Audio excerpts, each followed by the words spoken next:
Всем привет! Спасибо, что зашел на мой канал. Здесь расскажу, с какими нюансами столкнулся при полете дрона DJI mini2. Первое – это был ужасный ветер во время полета. И второе – вне зависимости от того, какой у тебя дрон, все равно его нужно регистрировать и оповещать о том, что ты взлетаешь. Вот те и новости. А я и не знал даже об этом до сегодняшнего дня. Первое, что хочу сказать, я был в шоке, когда DJI mini2 взлетел и была вот такая картинка. Ветер в этот день был 12 баллов.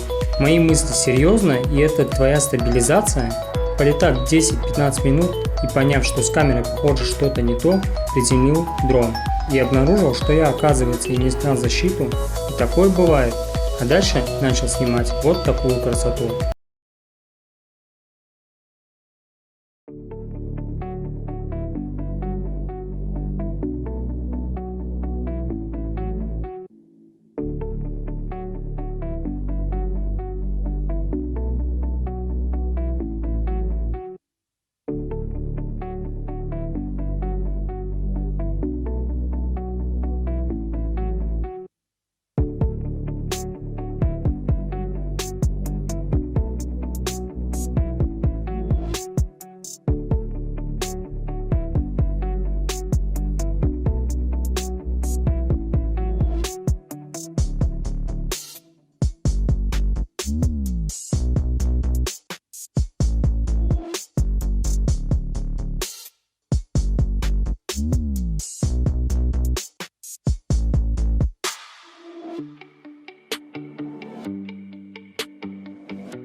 Что касательно второго момента, если ты летаешь над диспетчерской зоной, то есть в городах, в которой она есть, нужно спрашивать разрешение у Росгвардии.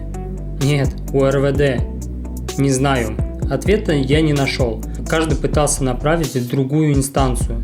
Так я пока и не нашел ответ на этот вопрос.